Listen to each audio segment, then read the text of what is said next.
So tonight, we're delighted to have David Mark speaking again at the Maynard Public Library. David, of course, is a member of the town Sesquicentennial Steering Committee and is going to be hosting a series of local history talks throughout the year. The next presentation is going to be on March 25th at 7 p.m. And that talk will highlight the Native American presence in the area before and after the arrival of European colonists. More information about all the upcoming programs and also the sign-up form for future programs it can be found on our website, www.maynardpubliclibrary.org /May, MAY 150. And since 2009, David has been a contributor to the weekly newspaper in town, the Beacon Villager, with his column, Life Outdoors. His column covers a wide variety of topics, including, of course, local history, outdoor recreation, and natural history. Collections of his articles form the two books that he's written, Maynard, History and Life Outdoors, and Hidden History of Maynard. And he has also contributed with other members of the Sesquicentennial Committee on the newest Maynard book, which is titled Maynard, A Brief History. So I'm gonna go ahead and pass it off to David, and let me go ahead and hit spotlight. All right, go ahead, David. Thank you. Well, thank you, Jeremy. Tonight's presentation is titled The Rise and Fall of Slavery in Massachusetts. And as Jeremy said, this is the first of a monthly series of history talks that are being put on by the Sesquicentennial Committee. Next month will be sort of before and after the colonists arrived from Europe. And then the one in April will coincide with Founders Day and talk about basically how Maynard came to be. If you want to see a column on this topic, my website, maynardlifeoutdoors.com, has a recent column and the bibliography of a lot of the research I did. So if you want to dive into the history about this and the research about this, you're welcome to go there. So let's start with sort of the numbers that give a picture of what this is all about. And I'm going to say first, I will be using the word Black, although usage at the time was Negro, and also I'll be using enslaved rather than referring to people as slaves.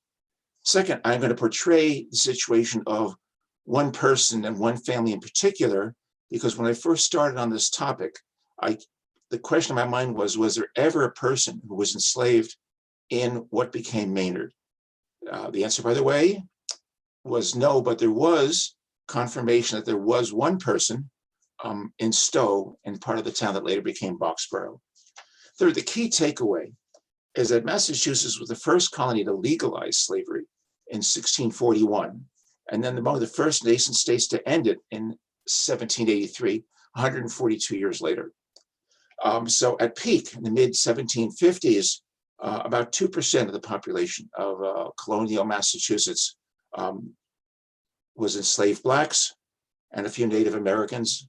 After the end of legal slavery, the Black population gravitated towards cities, so sort of re-centralized from the countryside to cities, especially Boston, Worcester, Springfield, Lowell. And we'll sort of finish with that after discussion because it's important to understand what happened after slavery legal ended. To put numbers on this, again, Massachusetts was first colony to legalize it. Now, there were some slaves brought in the 1730s, but it was only in 1630s, but it was only in 1641 that it became a legal document.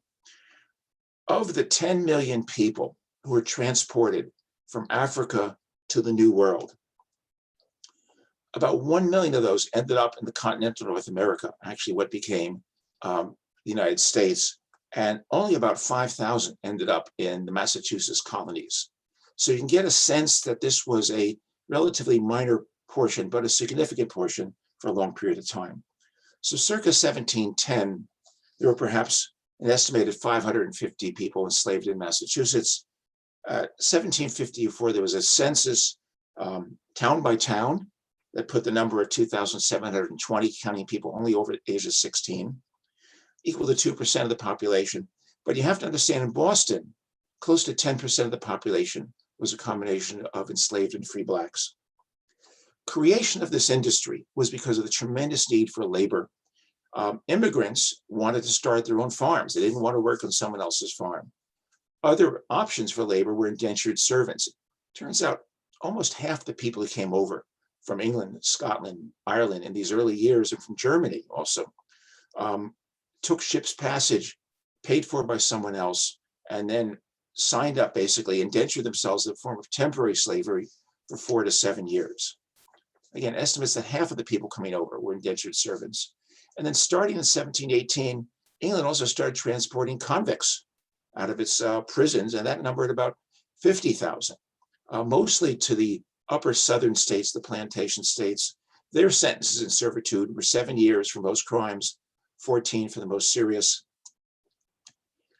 The colonies objected to being sent these prisoners, including these murderers and robbers. Benjamin Franklin objected to this vigorously and vehemently, but England argued that convicts would in time become good citizens. Again, Benjamin Franklin countered with a satirical essay that Americans could easily then ship its rattlesnakes to England, where they would become good citizens there. You have to realize that after losing the war with America, the Revolutionary War, the British started shipping its convicts to Australia in 1788. The difference between North and South is that, unlike in the South, the North had no cash crops that required intensive labor, such as tobacco, rice, and indigo. So instead, upper class families in the North would have 1 to 3 house slaves to do things like the laundry, chopping wood, cooking, taking care of the horses and cattle, helping bring in, the farmer's subsistence crops. But these were upper middle class and almost prestige items for these families.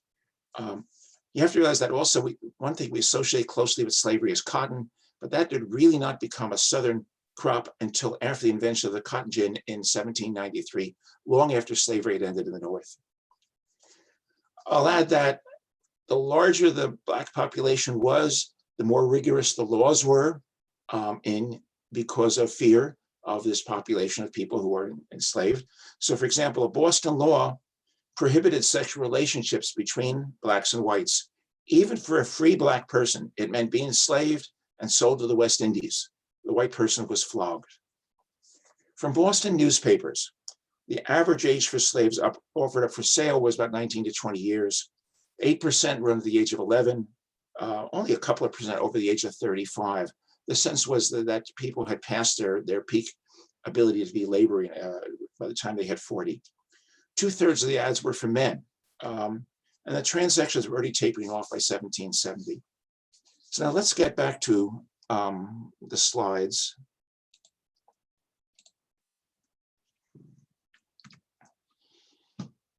Here's our law. In 1641, there were 98 bodies of liberties passed in the Massachusetts colony. Number 91, there shall never be any bond, slavery, villanage, in effect, basically serfs or captivity among us, unless it be lawful captives taken in just wars, and such strangers as willing to sell themselves or are sold to us. Just wars meant wars with the Native Americans. And it goes on to say, so what we had is enslaved Blacks have been transported from the West Indies as early as 1738. What the body of liberties did was legalize it. After wars with Native Americans, the prisoners couldn't really be made enslaved locally because they just walk off. So they were shipped down to the West Indies, and these same ships were bringing back the Black people to be enslaved here in New England. Now we're going to talk about Cate Taylor. David, yes? Actually, I don't think people can see your screen.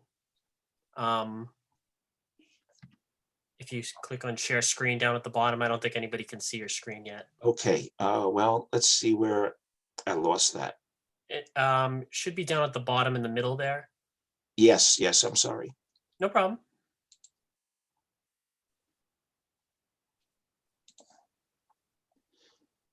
Okay. All right, I see it. Thank you. Let's just back it up one just to say again. I'm not sure I'm going to be able to.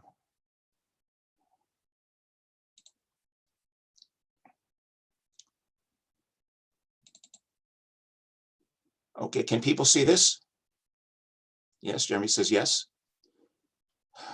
Yes. Yes. All right, so here's a story about one person. A child was bought by Captain Phineas Taylor of Stow. He was a relatively wealthy man. He was in the militia. He went to Boston and came back with a young girl and named her Cate Taylor. You have to realize renaming was a common practice. First names, last names. This is a child basically lost all connection to what her name was, where her family was. She was separated. She was freed in April 1772 at the age of 30 years. She then married Prince Chester, an ex-slave 3 weeks later. He had been in Lexington and was a freed slave there. Taylor gave part of his land to Cate and Prince to farm. It's not clear whether they had to do basically certain labor in return for that. So were they tenant farmers or they were just free to have their own land? But the point was they had their own land and became successful farmers. They had 5 children, some of their descendants to continue to live in Maynard. What we have next is, and Jeremy, if you tell me, can just wave it. Can people see this? Yes. I'm going to let you read this. So let me just stop for a moment.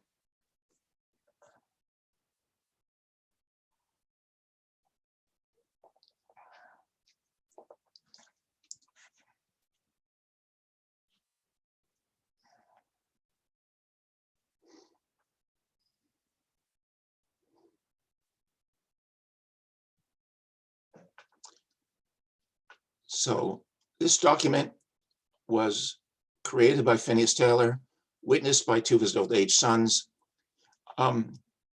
This was passed down in Cate's family. We have a record from 1890, which is 120 years later, that it was still in possession of her great-granddaughter, although it seems we're lost to history now, but we had it was transcribed at the time. So this was the all-important document for her to confirm that she had been freed. Now, we don't know where Cate and Prince are buried. There is a South cemetery in Boxborough where the Taylors are buried. We're not sure if Cate and Prince were buried there and then the stones or crosses or whatever are gone. But on the North Cemetery, we have 2 of their children. So this is the North Cemetery of Boxborough. To the left, we have Lucy Chester stone, and to the right, Prince James family stone. Now, you look at this and say, okay, there's a tree, but you have to realize at the time, it was traditional to have the inscription on the headstones on the opposite side from the body, and that the body would be on the other side with the head at the headstone and the feet away from the headstone facing east. So on Resurrection Day, when the dead should be raised, they would rise facing the new day. So here we have Lucy and Prince. There's Lucy Stone. This is again the daughter, died 1849, estimate age 75.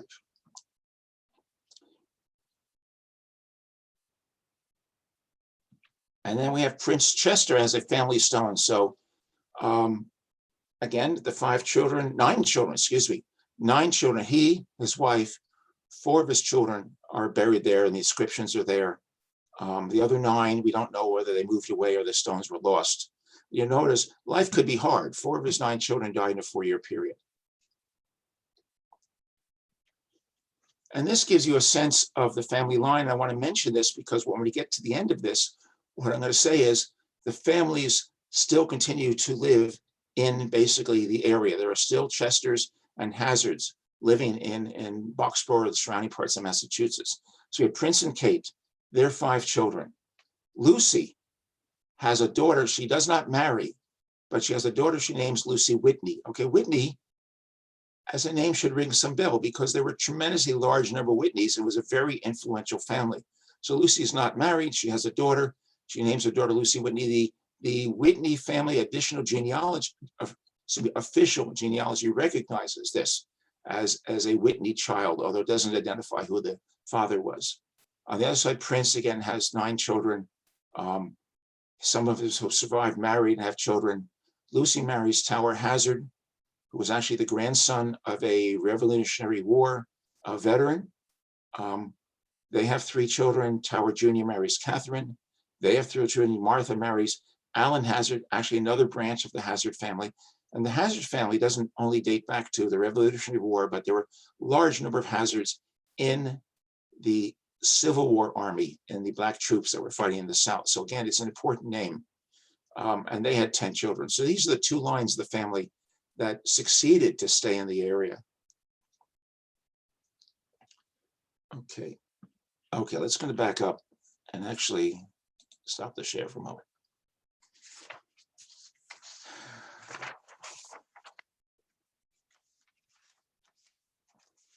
All right, so when I mentioned Prince Chester, you have to realize that over 40 people had been slaves in Lexington, close to the same number of that in Concord and in Sudbury.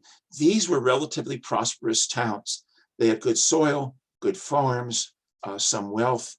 On the other hand, you get a little further out, Acton, what became Maynard, what became Stow, were harsher land. They were hilly, there were some farmers scratching by, but the population was thin, and there basically was next to no one who was actually wealthy enough to own slaves.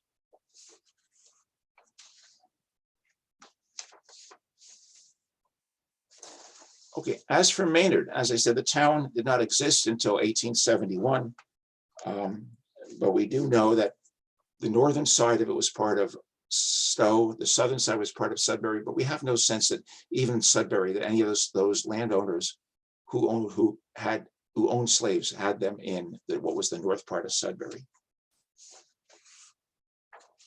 So the question comes down to, again, who owned slaves? And in the coastal cities, especially in Boston, enslaved people provided unskilled and skilled labor in professions as diverse as shipbuilding, construction, primarily household work. Away from the cities, again, the people who were enslaved were primarily prestige property, probably costing the equivalent of a new car. And at one point, Massachusetts, the colony passed a law that said you can't free a slave without putting up a bond to provide for them so they don't become a burden on the town. So it was a conscious decision to not only purchase and have a slave, but also at the end, you had to commit to providing enough money to the town as a bond in case that person became a burden on the town, because people weren't allowed to just move from town to town. Now, we know that Increase Mather, one of the early presidents of Harvard College, owned slaves, as is his son, the famous minister and author Cotton Mather, who was given a slave as a gift by his congregation at the North Church. So we know Cotton Mather was author of two important documents, the Rules for the Society of Negroes in 1693, and the Negro Christianized in 1706. So let's see if we can go back to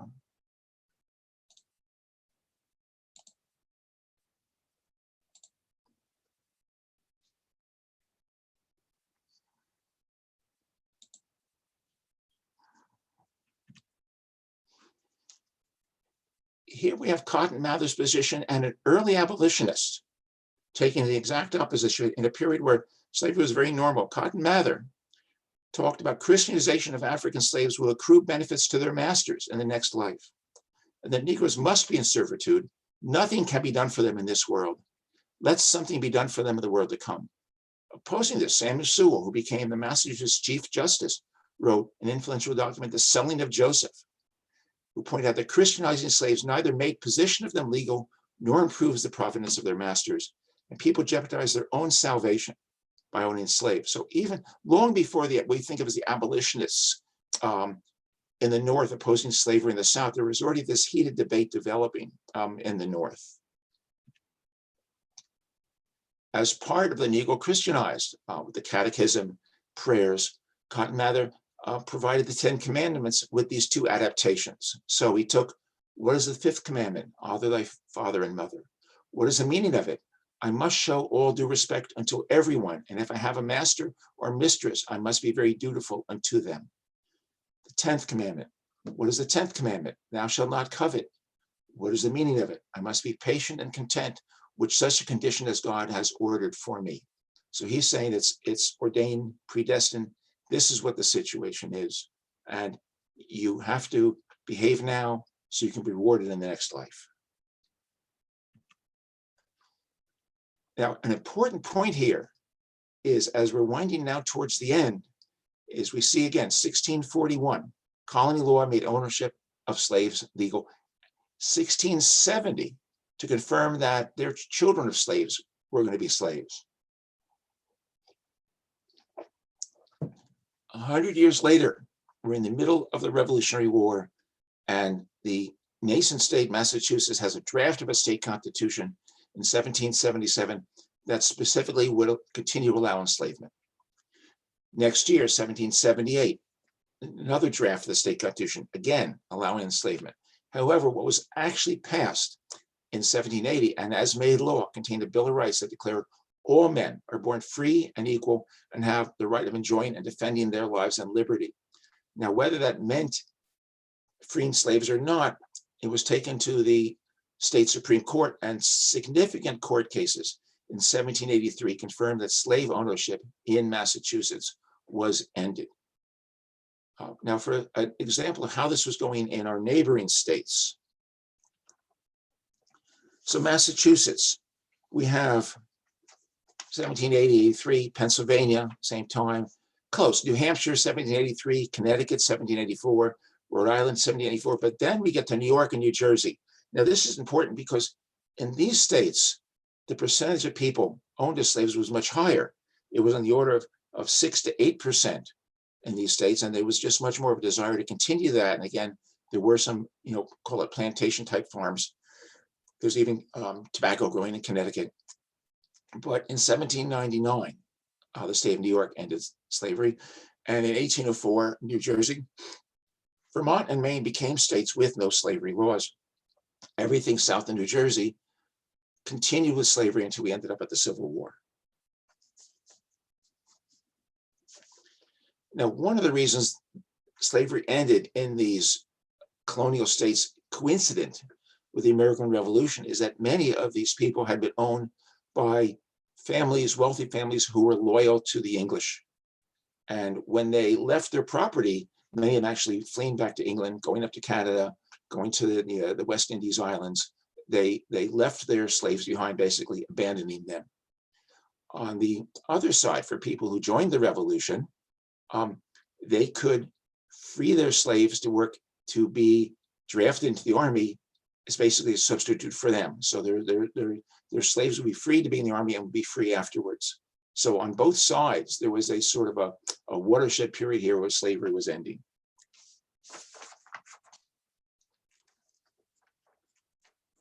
And you have to realize that again, slavery was active in the South. So there are a few notorious cases of attempted kidnapping of adults or children in Massachusetts to sell south. Prince Hall, a Boston resident and co-founder of Black Freemasonry, was key in petitioning the court to strengthen legal protections. So in 1788, the state passed a law prohibiting the buying, selling, or transporting of Africans as slaves, and to make illegal the transfer of any person from Massachusetts to say as slaves elsewhere. So laws continue to slowly protect. So in general, slavery ended in these northern states some 50 to 70 years before it ended in the South. But we should not forget that for 100 years, slavery was legal in much of the North. Right now, the next question to ask is, what happened after? If people were free, were they treated equally? And the answer is no. They were marginalized. Often they were too poor to buy land. Some of them basically squatted on town land and took up crafts like making linen from flax, or making rugs or baskets or mats or caning chairs. So they had sort of marginal crafts to support them, but they had a hard time latching on. And you have to realize, of course, they're scattered widely across this rural area, and there's no one like them nearby. So there is no ability to have a community of people like yourself. So there's a lot of gravitation, I said before, towards Boston, towards Worcester, towards Springfield, towards Lowell, and the black populations, the free black populations, concentrated in those cities.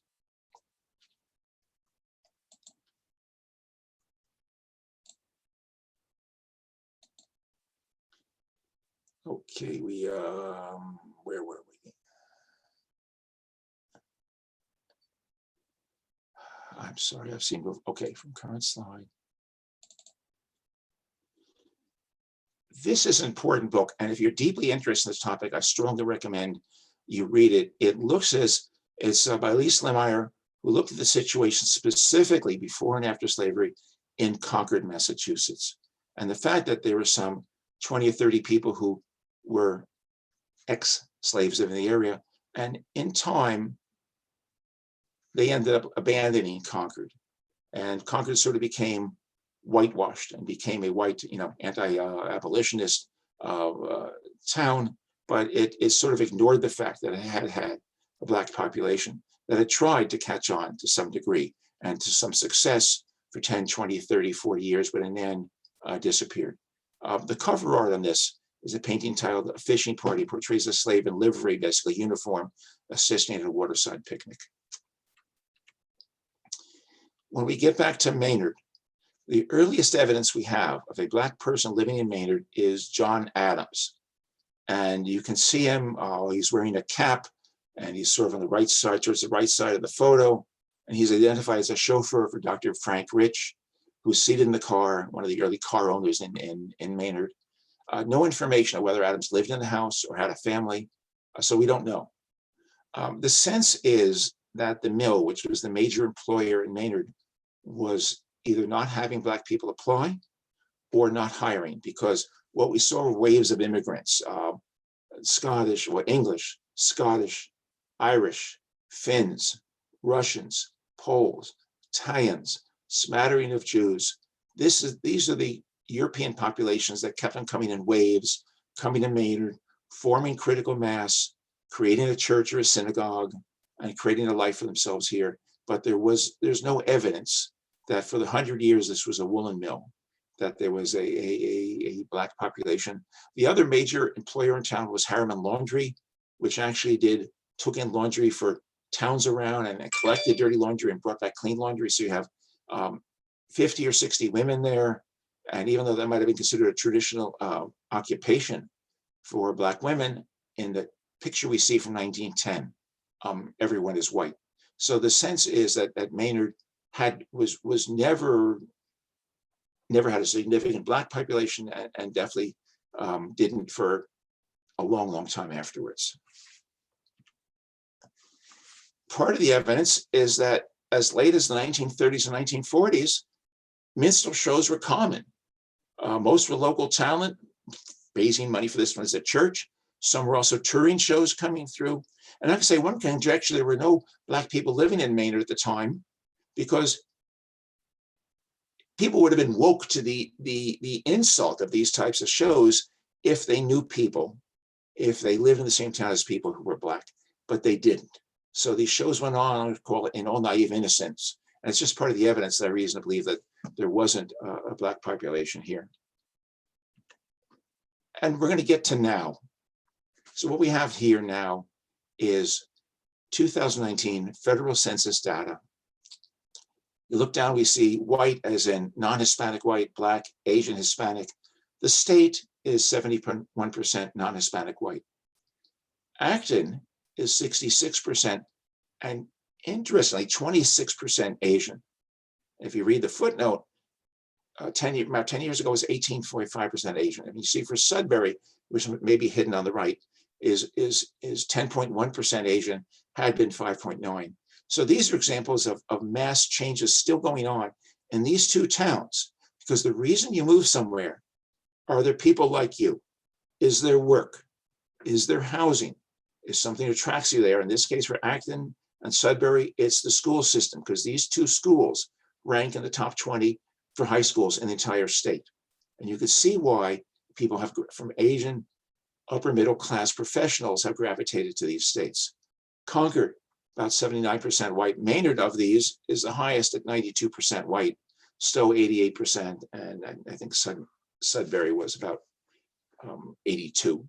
So this is the picture now of what we have of to some degree, a lack of diversity compared to the rest of the state, because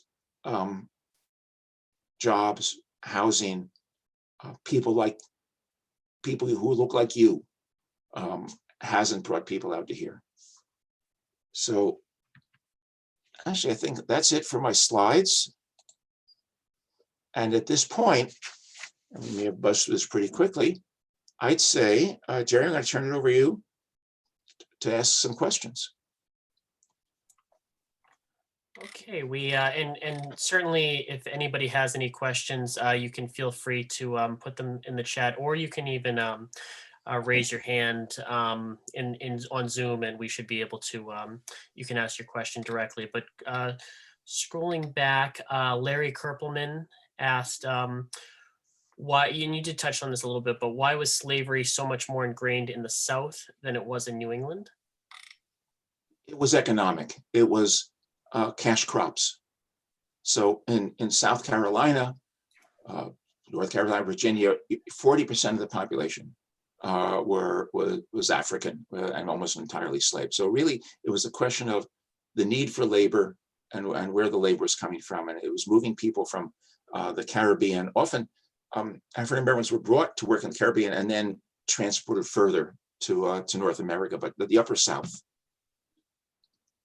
Okay, I think that actually covers the chat questions, but looks like Steve Wagner has raised his hand, so I'm gonna unmute Steven, and I think you should be able to ask your question, Steve.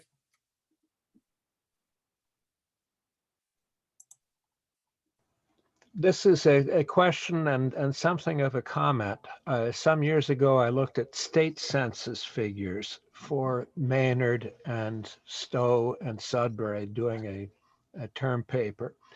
And the state census was taken every 10 years, but in the year ending in 5. And I remember being astonished when I saw a number of Chinese men in Concord. And what that involved was inmates of the reformatory, because at that time, the percentage of the people of Chinese origin was overwhelmingly male because of the Chinese Exclusion Act that had been enacted in the late 1800s. And those men who had come here to work and stayed couldn't bring wives in. And some of them were arrested for minor offenses, and they counted for state purposes as residents of Concord in the state census. I don't know how that was handled in the federal census. So there are sometimes odd things like that that turn up. On the matter of the schools now accounting for a large number of well-educated Asians moving into Acton and Lexington and Concord and such places, that is a genuine phenomenon. We see something like that in some other areas in Massachusetts, but that has also been an effect of the crowding in Chinatown and the extension of subway service on the Orange Line to Malden and the Red Line to Quincy, both of which now have very substantial populations of people tracing their ancestry to China. And Steve, I'll add and interject that when we say Asian, this also includes not just China, but India, and just a whole large area of people who have moved into, again, Acton is an extreme example. So Jeremy, I'll turn it back to you. Okay, yeah, we've got two more actually a couple more chat questions. Linda Holt asks, Maynard is sometimes listed as a sundown town, unfriendly to African Americans. Do you see any evidence of these restrictive policies? In all my historical research, I have never found anything deliberate on the part of the town to prejudice against Black people being in town. And if people are not familiar with the term sundown towns, in the South, you often had Black communities and white communities near each other, and the shopping was in the white community. So the Black neighbors would come into the white community to their shopping, but were basically told you had to be out of the town by sundown. You weren't allowed to be in town sundown. Now, if you go back to Boston in the mid 1700s, there were laws against Blacks being out in the evenings. And again, this is a question of fear. But when we get back to Maynard, I've never heard anything that says Maynard was a sundown town. I do want to say that in the 1920s, there was a resurgence or a surge or an appearance of Ku Klux Klan activity here in Maynard and Sudbury. And this was, however, primarily anti-Catholic. And I say that because when you have prejudice, you have it against people you see and people you know. So it's probably, there were a lot of Catholics here, Polish and Irish and Italian, and there were a lot of Protestants who were joining the Klan, and there were cross burnings on Summer Hill, and there were Klan gatherings in Sudbury. I've heard instances of people cleaning out their grandfather's attic and finding a Klan, a Ku Klux Klan outfit here in Maynard. But I do not believe that that was because of deliberate prejudice against Blacks, who again weren't here. Okay, the next question comes from Leslie Garland. She asks, earlier in the talk, you mentioned a law in the 1700s forbidding biracial relationships in which the white person was flogged. My question is, was this punishment actually applied to white men who consorted with Black women, or was it just for couples when the man was Black? This was applied to both white men and white women. You have to remember, we have this is a Puritan population, and to remember, it's abhorrent that there might be sexual relationships between Blacks and whites. So even a free Black man or woman cohabiting, having sexual relationships with a white person would be taken prisoner, arrested, and sold to the Caribbean. Okay. The next question is from Robert.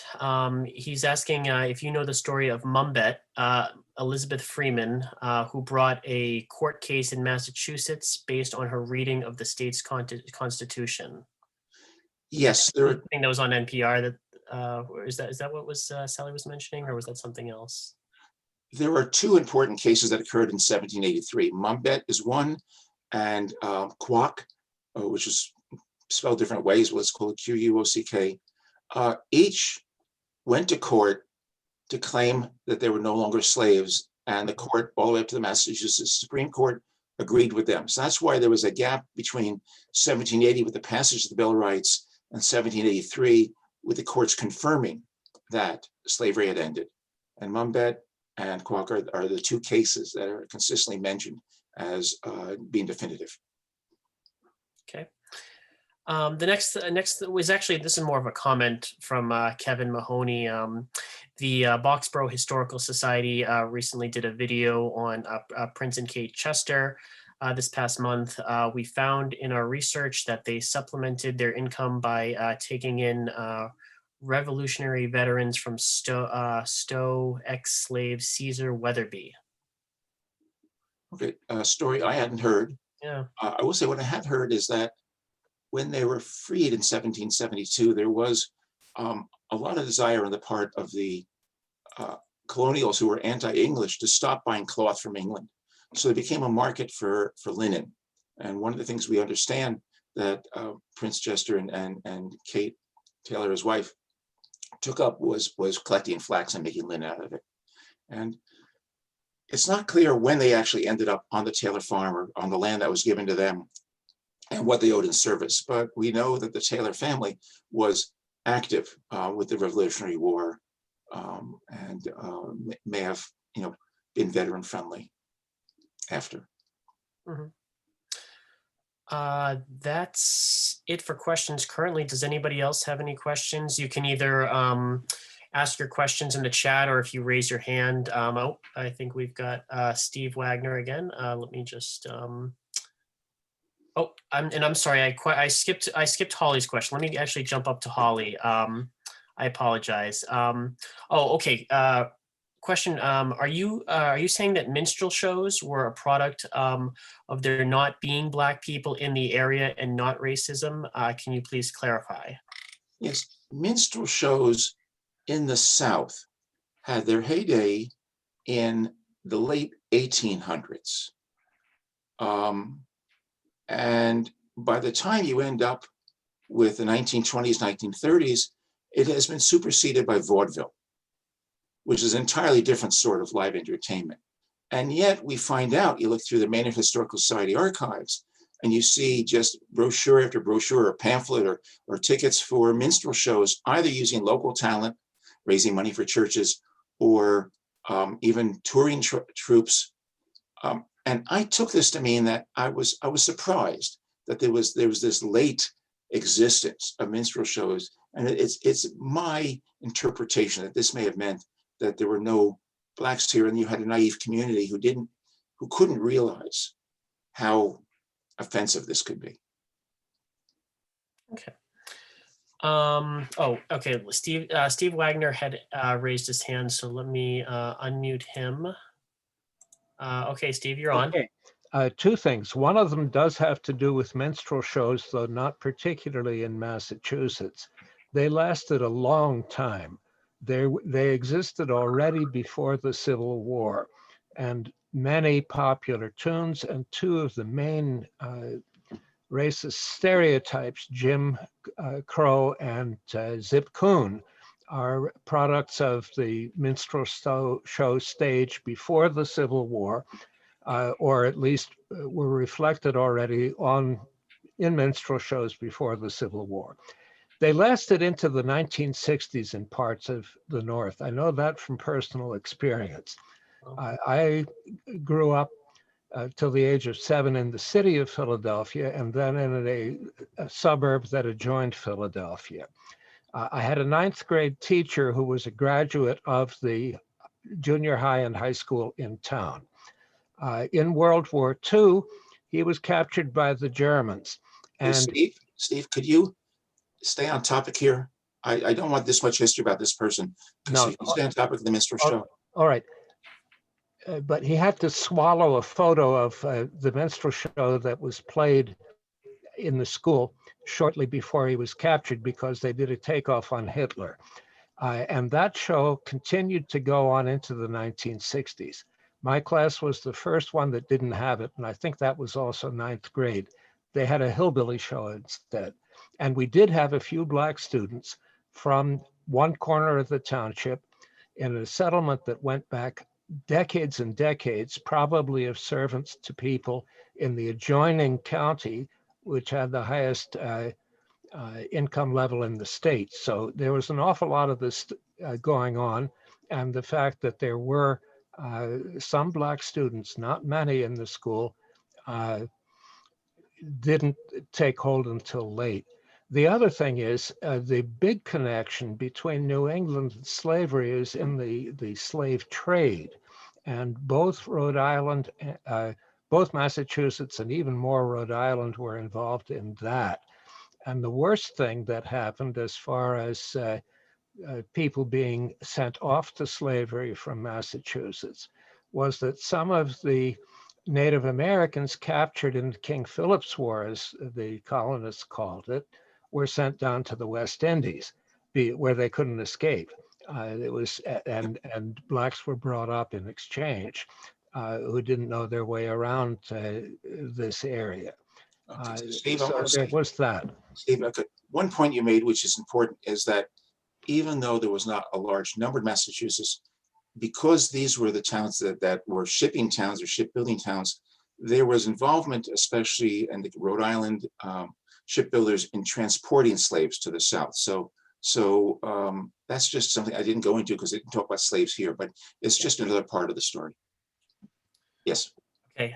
The next question is from Glenn and Lois Stevens. I'm going to go ahead and unmute you guys. Sorry, I hope I didn't just mute you, David. Nope. Where did you guys go? Sorry. Did I lose them?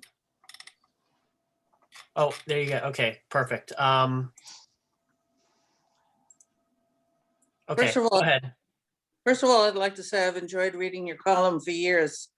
And the other thing is, when I grew up as a child, my grandmother's sister lived on Pope Road in Acton. We always called her Auntie up in Concord. But I had heard a lot about the slave Underground Railroad, and I didn't know if there was any verifiable stories or information other than the rumors that I had as a kid growing up. I didn't research this. I believe Concord was involved. I don't know if any people in Stow or Maynard or Sudbury were. So it's just something I don't know. I've never researched. It's a good question. Thank you.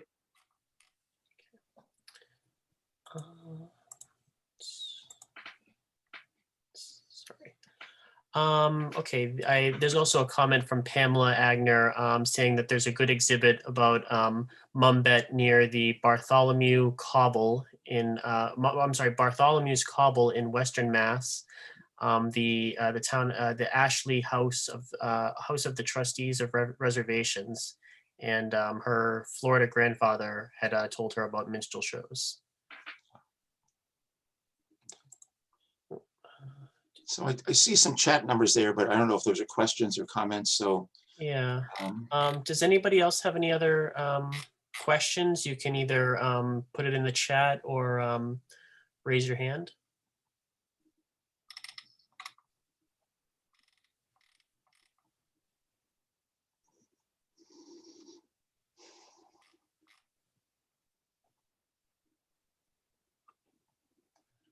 Ernest is saying, I've heard that the Newman home was a stop on the Underground Railroad.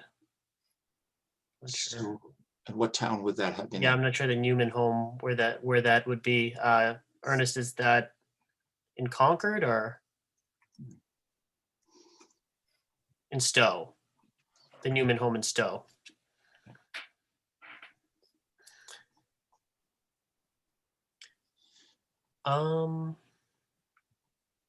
Anybody else? All right. I think we'll call it there, David, if that's all right with you. Yeah, I'll do just a last plug. Yeah. Yeah. Go Of ahead. course. I'm sorry, excuse me, hello? Oh, yeah. Kathy Staninsky has been trying to raise her hand. It seems she Oh. has a, Okay. Sorry. Let me scroll down to Kathy. Kathy. Okay. Okay, Kathy, go ahead. You're on. Oh.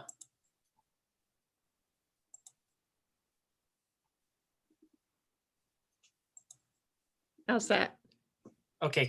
Okay. Go ahead. Yep. Okay. I'm very interested in old homes in Maynard, and the photograph that had the doctor and the black driver as a big white house. Do you know Yes. if that house still exists? Yes, but it was moved. The house was on the property that is now occupied by Art Space. And the house was moved on Florida Street. So it is, as you're heading on Florida Street towards Maine, it is now the first house on the right. So that is the same house moved that had been in that site. And it was moved to make space for the schools. Oh, Houses were moved more often than you think, and a little bit hard to understand how, but they were. And I think it's just wheels and auction and a slow process, but Yeah. you hear a couple of stories about houses being moved around Maynard.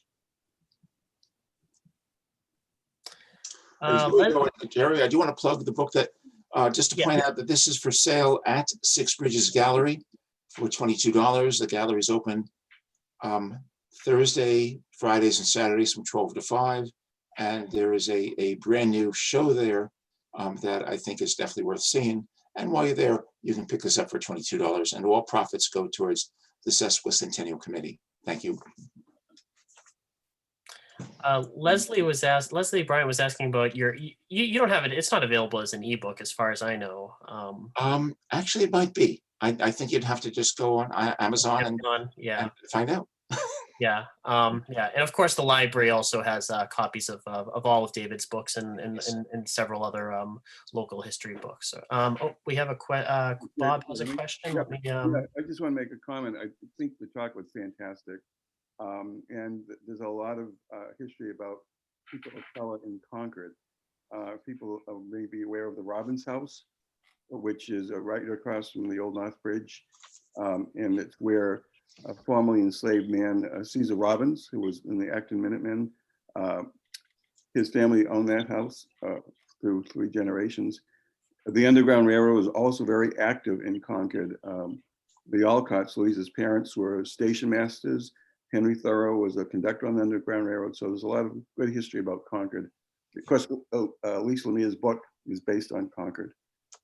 So a lot of that is, There's a lot in there, particularly about Christopher Freeman but it's interesting because the few people in Concord that did gain their freedom, people that were African American, were living on the margins of town. They were either up by Great Meadows, down by Walden Pond.